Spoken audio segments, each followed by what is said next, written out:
ಪ್ರಜ್ವಲ್ ರೇವಣ್ಣ ಕೇಸ್ನಲ್ಲಿ ಎರಡನೇ ಬಾರಿ ಪತ್ರ ಬರೆದಿದ್ದೇನೆ. ಸಂಸದ ಪ್ರಜ್ವಲ್ ರೇವಣ್ಣ ಕೇಸ್ನಲ್ಲಿ ಎರಡನೇ ಬಾರಿ ಪತ್ರ ಬರೆದಿದ್ದೇನೆ.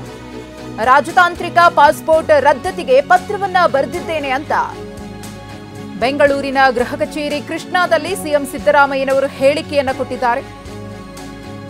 ಪ್ರಜ್ವಲ್ ರೇವಣ್ಣ ಅರೆಸ್ಟ್ ಆಗ್ತೇನೆ ಅಂತಾನೆ ತಪ್ಪಿಸಿಕೊಂಡಿದ್ದಾರೆ. ಎಸ್ಐಟಿಯವರು ಈಗಾಗಲೇ ಕೋರ್ಟ್ನಲ್ಲಿ ವಾರೆಂಟ್ ಅನ್ನು ತಗೊಂಡಿದ್ದಾರೆ. ಹಾಗೆಯೇ ಪ್ರಜ್ವಲ್ ಪಾಸ್ಪೋರ್ಟ್ ರದ್ದತಿಗೆ ಎಸ್ಐಟಿ ಪತ್ರ ಬರೆದಿದೆ. ಕೇಸ್ನಲ್ಲಿ ಚಾರ್ಜ್ ಶೀಟ್ ಆಗಬೇಕು, ತಪ್ಪಿತಸ್ಥರಿಗೆ ಶಿಕ್ಷೆ ಆಗಬೇಕು. ಎಸ್ಐಟಿ ಎಲ್ಲಾ ರೀತಿಯ ಕಾನೂನು ಕ್ರಮಗಳನ್ನು ತೆಗೆದುಕೊಳ್ಳಬೇಕು ಅಂತ ಗೃಹ ಕಚೇರಿ ಕೃಷ್ಣಾದಲ್ಲಿ ಸಿಎಂ ಸಿದ್ದರಾಮಯ್ಯನವರು ಹೇಳಿಕೆಯನ್ನ ಕೊಟ್ಟಿದ್ದಾರೆ. ಪ್ರಜ್ವಲ್ ರೇವಣ್ಣ ಪ್ರಕರಣಕ್ಕೆ ಸಂಬಂಧಪಟ್ಟಂತೆ ಸಿಎಂ ಅವರ ಮಾತು. ಪ್ರಜ್ವಲ್ ರೇವಣ್ಣ 26ನೇ ತಾರೀಕು ವೋಟಿಂಗ್ ಆಯಿತು, ಮೊದಲನೇ ಫಸ್ಟ್ ಫೇಸ್ ಇನ್ ಕರ್ನಾಟಕ.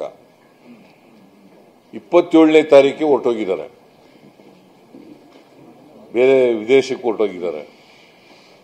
ಅದಾದ್ಮೇಲೆ ಅವರು ಡಿಪ್ಲೊಮ್ಯಾಟಿಕ್ ಪಾಸ್ಪೋರ್ಟ್ ಇದೆಯಲ್ಲ ಅದನ್ನು ಕ್ಯಾನ್ಸಲ್ ಮಾಡಿ ಅಂತೇಳಿ ನಾನು ಒಂದು ಪತ್ರ ಬರೆದೆ. ಯಾಕಂದ್ರೆ ಇಲ್ಲಿ ಕೇಸ್ ರಿಜಿಸ್ಟರ್ ಆಗಿದೆ, 376ನಲ್ಲಿ ಕೇಸ್ ರಿಜಿಸ್ಟರ್ ಆಗಿದೆ. 2 ಕಂಪ್ಲೇಂಟ್ ಬಂದಿದ್ದಾವೆ, 3 ಕಂಪ್ಲೇಂಟ್ ಬಂದಿದ್ದಾವೆ. ಅವರು ಅರೆಸ್ಟ್ ಆಗ್ಬಿಡ್ತೀನಿ ಅಂತ ಹೇಳಿ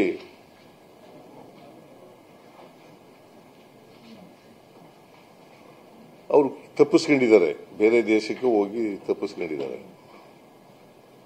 ಅದಕ್ಕೆ ಅಕ್ಯೂಸ್ಡ್ ಪರ್ಸನ್ ಸೆಕ್ಯೂರ್ ಮಾಡಬೇಕಲ್ಲ, ಅದಕ್ಕೋಸ್ಕರ ನಾನು ಡಿಪ್ಲೊಮ್ಯಾಟಿಕ್ ಪಾಸ್ಪೋರ್ಟ್ ಅನ್ನು ರದ್ದು ಮಾಡಿ ಅಂತ ಬರೆದಿದ್ದೆ. ಕೇಂದ್ರ ಸರ್ಕಾರದಿಂದ ಇವತ್ತಿನವರೆಗೆ ಉತ್ತರನೂ ಬಂದಿಲ್ಲ, ಮಾಡೂ ಇಲ್ಲ.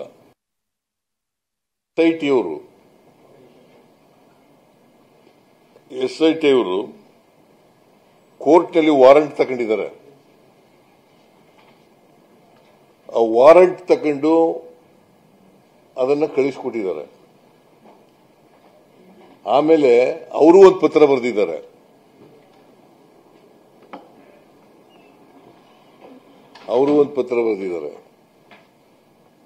ಡಿಪ್ಲೊಮ್ಯಾಟಿಕ್ ಪಾಸ್ಪೋರ್ಟ್ ಅನ್ನು ರದ್ದು ಮಾಡಿ ಅಂತ ಅವರು ಒಂದು ಮಾಡಿದ್ದಾರೆ.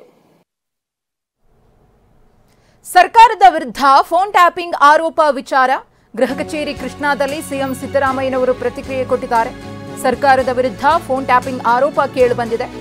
ಇದರ ಬಗ್ಗೆಯೂ ಕೂಡ ಸಿಎಂ ಸಿದ್ದರಾಮಯ್ಯನವರು ಮಾತನಾಡಿದ್ದಾರೆ. ನಾವು ಯಾವತ್ತೂ ಫೋನ್ ಟ್ಯಾಪಿಂಗ್ ಮಾಡಿಲ್ಲ, ಮಾಡೋದು ಇಲ್ಲ ಅಂತ ಸಿಎಂ ಸಿದ್ದರಾಮಯ್ಯ ಹೇಳಿಕೆಯನ್ನ ಕೊಟ್ಟಿದ್ದಾರೆ.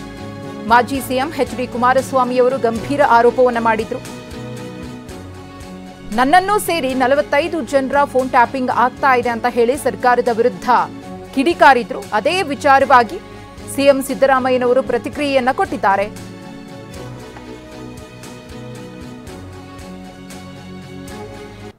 ಹಾಗಾದ್ರೆ ಫೋನ್ ಟ್ಯಾಪಿಂಗ್ ಬಗ್ಗೆ ಮಾಜಿ ಸಿಎಂ ಎಚ್.ಡಿಗೆ ಏನ್ ಹೇಳಿದ್ರು, ಅದಕ್ಕೆ ಸಿಎಂ ಸಿದ್ದರಾಮಯ್ಯನವರ ಪ್ರತಿಕ್ರಿಯೆ ಹೇಗಿತ್ತು ನೋಡೋಣ.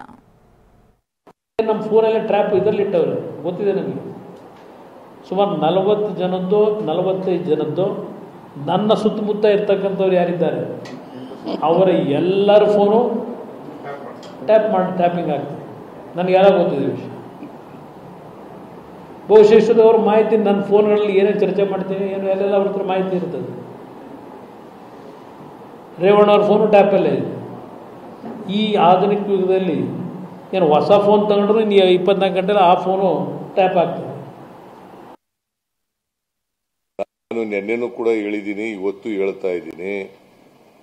ಹಿಂದೆ ನಾನು ಚೀಫ್ ಮಿನಿಸ್ಟರ್ ಆಗಿರ್ಬೋದು, ನಮ್ಮ ಸರ್ಕಾರ ಈಗ ಇರ್ಬೋದು, ಯಾವತ್ತೂ ಕೂಡ ಫೋನ್ ಟ್ಯಾಪಿಂಗ್ ಮಾಡಿಲ್ಲ, ಮಾಡಲ್ಲ, ಮಾಡೋದೂ ಇಲ್ಲ.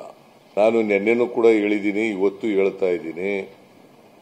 ಹಿಂದೆ ನಾನು ಚೀಫ್ ಮಿನಿಸ್ಟರ್ ಆಗಿರ್ಬೋದು, ನಮ್ಮ ಸರ್ಕಾರ ಈಗ ಇರ್ಬೋದು, ಯಾವತ್ತೂ ಕೂಡ ಫೋನ್ ಟ್ಯಾಪಿಂಗ್ ಮಾಡಿಲ್ಲ, ಮಾಡಲ್ಲ, ಮಾಡೋದೂ ಇಲ್ಲ.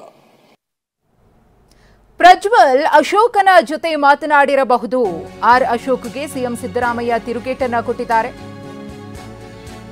ಪ್ರಜ್ವಲ್ ಅಶೋಕನ್ ಜೊತೆ ಮಾತನಾಡಿರಬಹುದು ಅಂತ ಆರ್ ಅಶೋಕ್ಗೆ ಸಿಎಂ ಸಿದ್ದರಾಮಯ್ಯ ತಿರುಗೇಟು.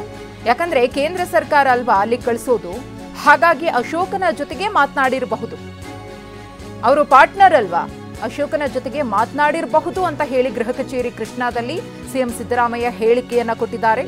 ಅಶೋಕ್ ಅವರ ವಿರುದ್ಧ ಮಾತನಾಡಿದ್ದಾರೆ ಸಿಎಂ ಸಿದ್ದರಾಮಯ್ಯ.